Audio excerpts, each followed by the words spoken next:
Zwei Focke-Wulf 190 aus dem Hause Kobi, die A5 und die aktuelle A3. Und was soll ich euch sagen? Die hier ist ein Tucken schräger und das nennen wir dann bei Kobi Innovation.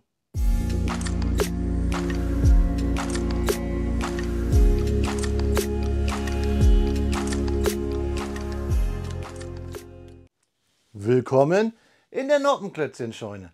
Mein Name ist Blockstar und Freunde, heute stelle ich euch das Lieblingsflugzeug meines Vaters vor.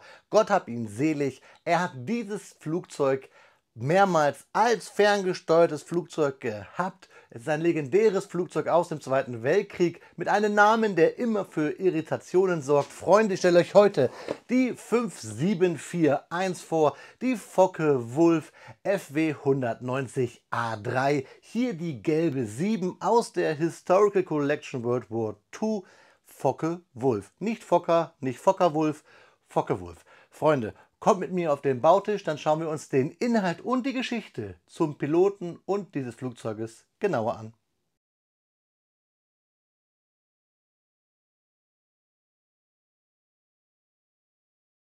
Ja, Freunde, da haben wir die berühmte Würger, die Focke-Wulf FW 190 A3 auf den Bautisch liegen aus der Historical Collection World War II von Kobi. Das Set 5741 382 Steinchen schwer mit einer berühmten Minifigur zeige ich euch gleich und im Maßstab 1:32 gehalten. Und wir sehen wieder zwei Kobi-Sets versteckt hier auch auf den Bautisch.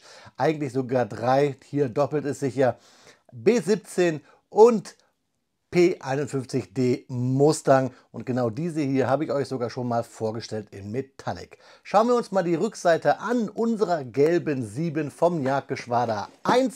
Und da sehen wir sofort die Figur, die es wirklich gab, den historischen Piloten, bzw. das Vorbild Oberleutnant Detlev Rohwer der 6. Staffel des Jagdgeschwader 1. Ich kann euch sagen, dass der Herr später auch noch die Bf 109 geflogen ist, hier aber beim Jagdgeschwader 1 die gelbe 7, unsere Focke-Wulf. Sie wird 27,5 cm lang und 12 cm hoch.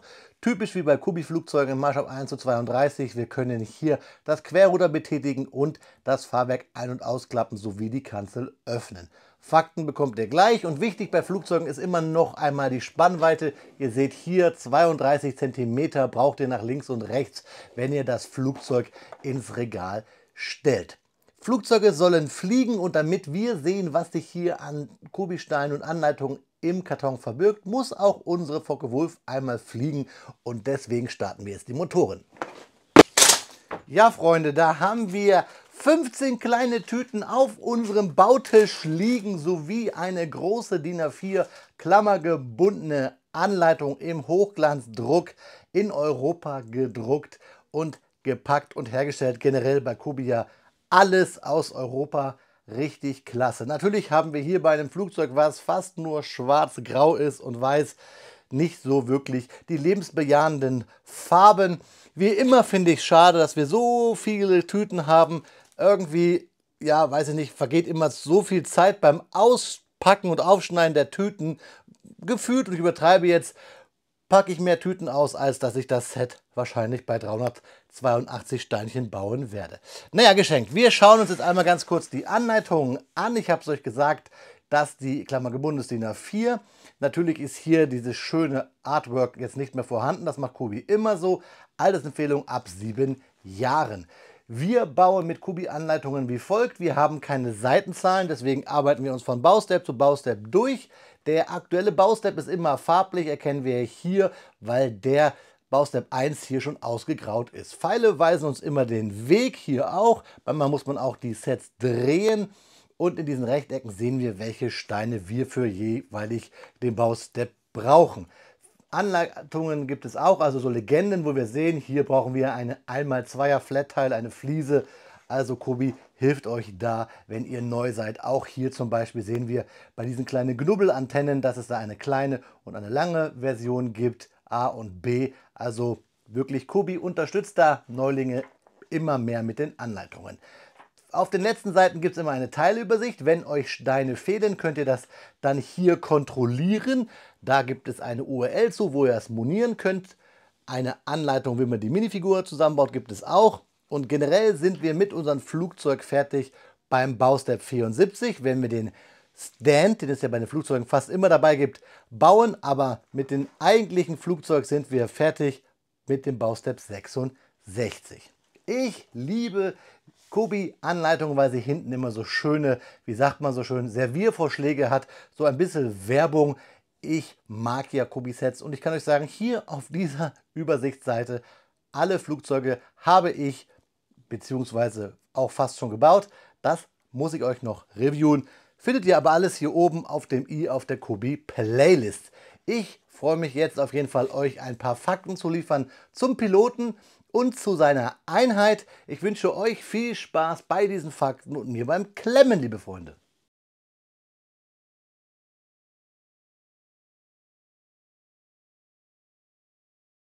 Speedbildzeit ist Faktenzeit und natürlich könnten wir heute über das historische Vorbild sprechen, nämlich die Focke-Wulf FW190 in der Version A3.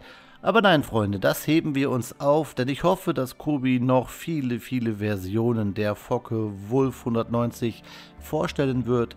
Zum Beispiel warte ich noch ganz dringend auf eine D9, die berühmte Langnase. Wenn ihr auch drauf wartet, schreibt es mir bitte mal gerne in die Kommentare. Freunde, wir sprechen heute aber über das berühmte Jagdgeschwader 1, wo nämlich hier unsere gelbe 7 geflogen ist. Das Jagdgeschwader 1, kurz JG1, der deutschen Luftwaffe während des Zweiten Weltkriegs, ist eine Einheit gewesen, deren Geschichte eng mit einigen der bedeutendsten Luftkämpfen des Konflikts verwoben ist. Die Gründung, die bemerkenswerten Operationen und die herausragenden Persönlichkeiten, die mit den JG1 assoziiert werden, bieten einen faszinierenden Einblick in die Luftkriegsführung des 20. Jahrhunderts. Das Jagdgeschwader 1 wurde im Sommer 1939, kurz vor Ausbruch des Zweiten Weltkriegs, ins Leben gerufen. Seine Ursprünge liegen in der Umstrukturierung der Luftwaffe, um eine effektivere Einsatzbereitschaft für den kommenden Krieg zu gewährleisten. In den frühen Kriegsjahren war das JG1 hauptsächlich in Luftkämpfe über Westeuropa verwickelt, darunter die Luftschlacht um England im Jahr 1940. Die Einheit bestand aus erfahrenen Piloten, deren Aufgabe es war, deutsche Bomber auf ihren Einsätzen zu eskortieren und feindliche Flugzeuge abzuwehren. Während des Krieges wurde das JG1 in zahlreiche Operationen verwickelt, von der Verteidigung des Reichsgebiets gegen alliierte Bomberflotten bis hin zu offensiven Einsätzen. Besonders hervorzuheben ist die Rolle des JG1 beim Einsatz der ersten Düsenjäger, insbesondere der Me 262. Die Einführung dieser revolutionären Technologie unterstreicht die strategische Bedeutung des JG1 für die Luftwaffe. Trotz der überlegenen Technik der Me 262 konnten die alliierten Streitkräfte durch ihre zahlenmäßige Überlegenheit und effektivere Gegenstrategien den Vorteil dieser Flugzeuge minimieren. Das JG1 spielte eine zentrale Rolle in der Luftverteidigungsstrategie des Dritten Reiches, insbesondere während der kritischen Phasen des alliierten Bombenkriegs. Trotz der heldenhaften Darstellungen einzelner Piloten und der technologischen Innovation, wie sie die Me 262 darstellte, konnte das JG1 die alliierte Luftherrschaft über Europa nicht verhindern. Das Vermächtnis des JG1 ist daher zweischneidig. Es steht für außergewöhnlichen Mut und fliegerisches Können, aber auch für die vergeblichen Anstrengungen eines Regimes, das letztendlich für seine Verbrechen gegen die Menschlichkeit verurteilt wurde. Und das zu Recht. Die Geschichte des Jagdgeschwaders 1 erinnert uns an die Komplexität des Krieges, an die außerordentlichen Fähigkeiten der Menschen, die darin kämpften, und an die tragischen Konsequenzen, die aus den Entscheidungen von Nationen resultieren können. Die Analyse dieser Geschichte hilft uns, die Fehler der Vergangenheit zu verstehen und die Bedeutung von Frieden und diplomatischer Zusammenarbeit in der heutigen Zeit schätzen zu lernen. Das JG1 war die Heimat einer der bekanntesten Asse der Luftwaffe, darunter Werner Mölders, einer der ersten Kommodore des Jagdgeschwaders 1. Mölders war ein Pionier der Luftkampftaktiken und einer der ersten, der über 100 Luftsiege erreichte. Nicht zu vergessen Adolf Galland. Auch wenn Adolf Galland hauptsächlich mit dem Jagdgeschwader 26 assoziiert wird, spielte er eine wichtige Rolle in der Entwicklung der Jagdstrategien der Luftwaffe und war zeitweilig in leitender Funktion für die Jagdfliegerverbände einschließlich des Jagdgeschwaders 1 tätig. Mit über 200 bestätigten Abschüssen müssen wir über Heinz Beer sprechen, einer der erfolgreichsten Piloten des JG1, und er flog auch viele Flugzeugtypen, darunter die Me 262. Und jetzt müssten wir eigentlich noch Detlef Rohwer erwähnen, der hier uns ja als Minifigur beigelegt wurde. Aber Freunde, das schauen wir uns später an bei den Detailbildern.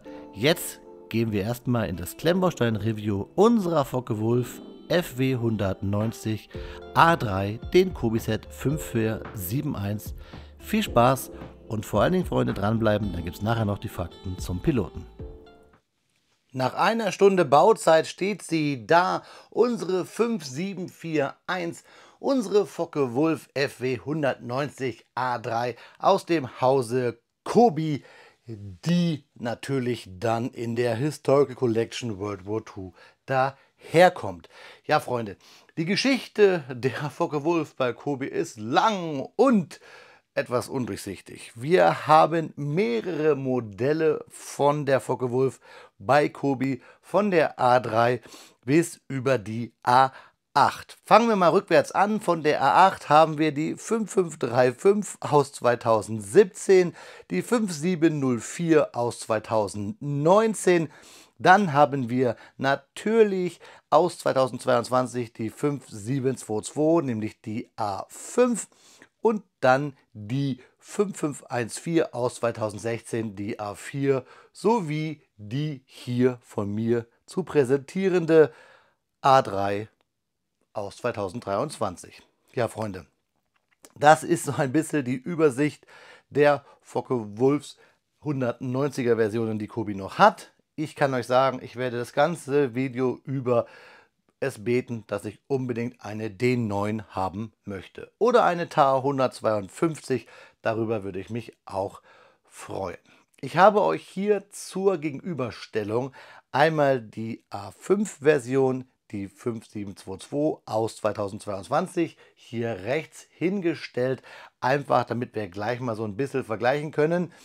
Doppelt gemoppelt, gleich.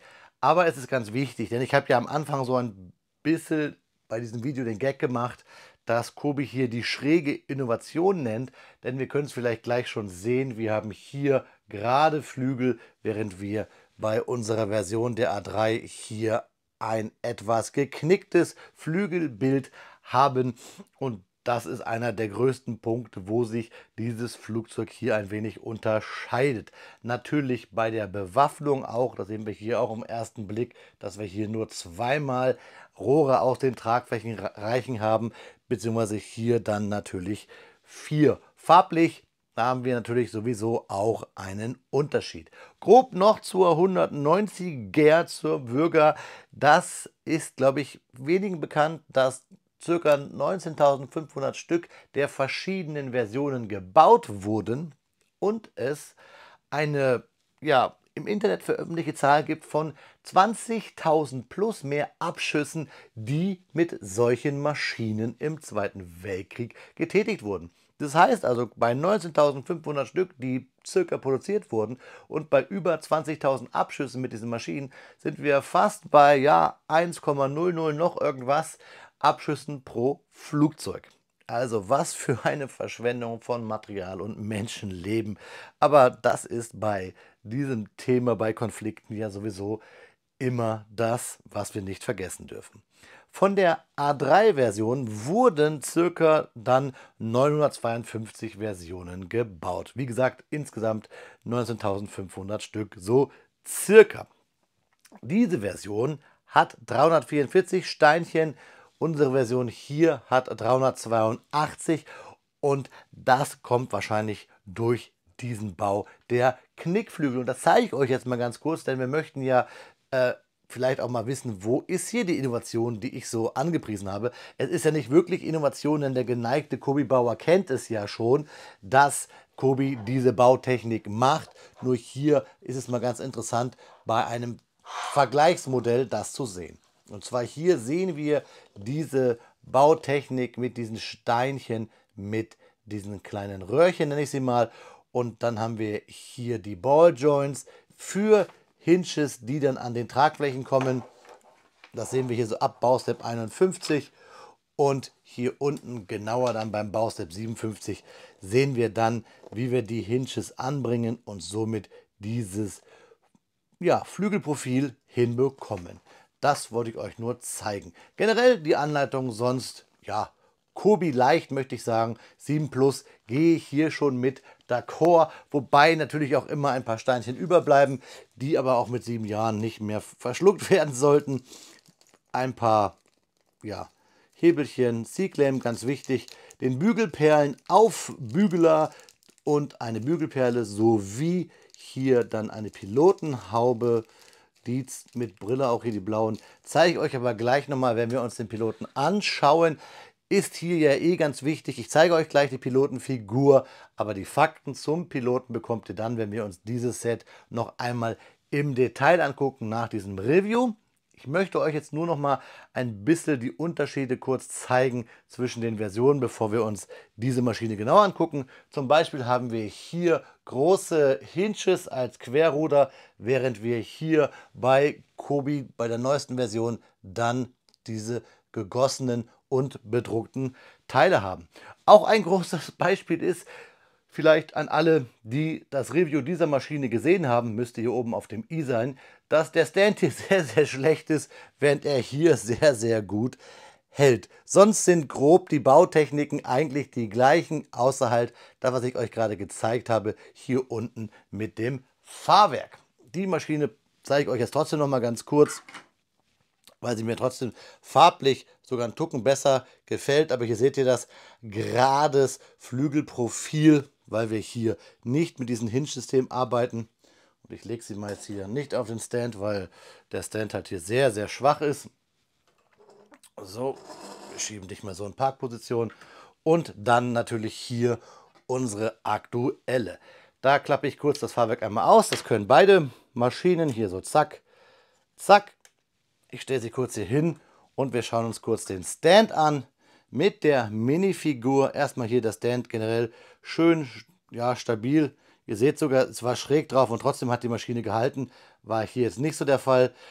Ich glaube trotzdem, dass diese Stands mal überarbeitet werden könnten. Die könnten massiver sein bei Kobi. Cool aber hier auf jeden Fall, dass wir die Möglichkeit haben, das habe ich ja jahrelang gepredigt, dass wir hier Minifiguren aufnoppen können. Und bei dieser Minifigur eh ganz cool. Also, wir haben hier das Typenschild Focke-Wulf FW natürlich dann 190 A3 und mit dem Hinge-System können wir das Schild auch aufbauen. Sowie dann unsere Minifigur vom Piloten. Ihr seht sie rechts nochmal in groß. Wir haben hier die typische Fliegerkombi mit dieser Wollkragenjacke und den blauen ja, Luftwaffen, Hosen und Mütze. Ich wollte gerade Helm sagen. Und hier unten drunter so ein bisschen so ein gelbes Tuch. Rückseite auch sogar bedruckt, hier geschwungen. Kapuzenmäßig sieht es aus und mit Gürtel braune Handschuhe. Ja, wie gesagt, rechts habt ihr die Figur einmal groß gesehen und historisch kommen wir dann natürlich zum Piloten. Bei den Bildern habe ich euch gesagt. Wir können natürlich an der Figur noch hier die Pilotenkappe ansetzen, also aufsetzen. So schaut sie aus. Aber das ist die Standard-Pilotenkappe und ich möchte den Herren eigentlich auf dem Stand präsentieren. Deswegen geht die Pilotenkapuze wieder in die Reste-Tüte. Schauen wir uns jetzt die Maschine noch einmal genauer an. Wir haben tolle Drucke. Hier diesen Drachen, das Krokodil. So ein bisschen ja, Farbverlauf hier beim Lüftungsauslass am Motor. Wir haben hier so einen ja, Art Hermes bzw. Cherusker, irgendwie so ein Römer mit einem Messer in der Hand. Oder Asterix würde ich jetzt fast behaupten. Die typische gelbe 7 mit den Markierungen des JG1. Und hier haben wir das Stadtwappen von Kiel. Da kommen wir dann gleich noch zu, wenn wir über den Piloten sprechen. Und da seht ihr es hier, dieses coole Flügelprofil, auch schön bedruckt, der Spinner mit der gelben Nase und dieser schwarz-weißen Farbverlauf. Bisschen schade ist, ihr seht es hier vielleicht, dass es nicht ganz sauber ist, der Farbverlauf. Und er hat so Macken. Mal gucken, dass die Kamera das vielleicht scharf kriegt. Kann man es vielleicht erkennen, dass das hier Macken hat. Also das ist nicht so sauber bedruckt. Da sehen wir es auch. Also sieht used aus, aber das Set ist ja bei mir gerade neu aus dem Karton entschwunden. Also echt ein bisschen schade. Trotzdem cool sind diese Drucke auf jeden Fall, die wir hier auf den Flügelendteilen haben. Auch bedruckte Balkenkreuzfliesen. Generell schön gebautes Tarnmuster. Ihr seht ein bisschen, dass dieses Grau nicht farbecht ist beim Druck. Trotzdem gefällt es mir ganz gut. Und hier hinten dann haben wir unseren Zusatztank und auch von unten fast alles zugefliest. Und da sehen wir nochmal die Bautechnik hier mit den Hinges, wie ich es euch gesagt habe. Ganz wichtig noch einmal, dass wir hier auch ins Cockpit gucken können mit diesem typischen Kobi-Visierteil und Schlauch- und Atemschutzmaske für unsere Focke-Wulf A3. Also ich muss sagen, mit dem Flügelprofil gefällt mir. Ich werde euch irgendwann einmal alle Focke-Wulfs hier vorstellen, denn ich habe es euch gesagt, es ist einer meiner Lieblingsflugzeugtypen, wenn man das so sagen darf. Also mir gefällt sie richtig gut. Was mir auch gefällt, auch wenn es tragisch ist, ist natürlich euch immer Fakten zu erzählen.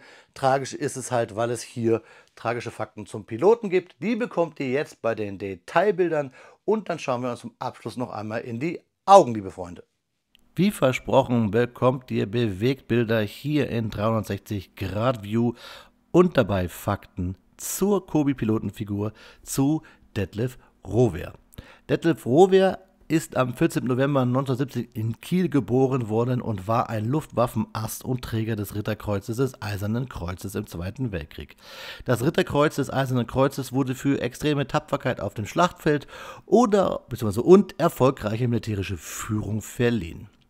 Detlev Rohwer starb am 30. März 1944, nachdem er am 29. März 1944 eine Bruchlandung mit seiner Messerschmitt Bf 109 G6 hatte nach Luftkämpfen gegen die US Army Air Force, unter anderem gegen die legendäre P-38. Er erlag halt im Lazarett seinen Verletzungen. Vorher wurde ihm sogar noch tragischerweise ein Bein amputiert. Während seiner Karriere wurden ihm 38 Luftsiege zugeschrieben, davon 12 an der Westfront und 36 an der Ostfront. Die hier von mir gebaute Maschine, die gelbe 7, flog er im späten Frühling 1942 von den Niederlanden aus, genauer den Fliegerhorst Wönstrecht in Nordbrabant. Hier war die zweite Gruppe des JG-1, die 6. Staffel, stationiert. Das Fliegerhorst ist heute noch von der niederländischen Armee in der Nutzung. Insgesamt flog er halt für das JG-1 und das JG-3. Ja, Freunde, das waren die Fakten nochmal hier von Detlev Rohwer. Ich finde es immer wieder cool, wenn Kobi hier solche Pilotenfiguren, die es wirklich gab, mit zulegt, weil ich euch dann natürlich historische Fakten liefern kann. Jetzt schauen wir uns zum Abschluss noch einmal in die Augen, liebe Freunde. Ja, Freunde, da ist das Video zur 5741, zu unser Focke-Wulf A3, der 190er, der Würger, schneller fertig, als wahrscheinlich Kobi demnächst wieder eine auf den Markt bringen wird. Aber es ist ja nun mal das berühmteste Flugzeug der Luftwaffe nach der Bf 109 und vielleicht noch der Me 262. Was haltet ihr von der A3er Version, gerade hier im Vergleich zu A5? Findet ihr diese geschwungenen, geknickten Flügel auch so cool wie ich? Dann schreibt mir eure Meinung bitte unten in die Kommentare. Und wenn ihr da unten seid, dann findet ihr auch wie immer alle möglichen Fakten zum Set und natürlich auch Quellen. Und wenn ihr dieses Flugzeug hier erwerben möchtet, beziehungsweise generell Kobi kaufen möchtet, dann dürft ihr gerne meinen Affiliate-Link benutzen. Aber alles auch unten in der Videobeschreibung erklärt. Da findet ihr auch den Link zum Discord. Da können wir dann uns vielleicht mal im Call treffen, also in einem Talk-Channel oder auch meine ganzen anderen Social-Media-Kanäle. Ich lade euch da gerne ein in meine WhatsApp-Gruppe, Telegram-Gruppe und so weiter und so fort. Freunde, bei Flugzeugen verbleibe ich wie immer. Ich wünsche euch einen guten Flug, habt eine schöne Zeit, klemmt was Schönes, auf Wiederbauen. Euer Co-Pilot, der Blockstar.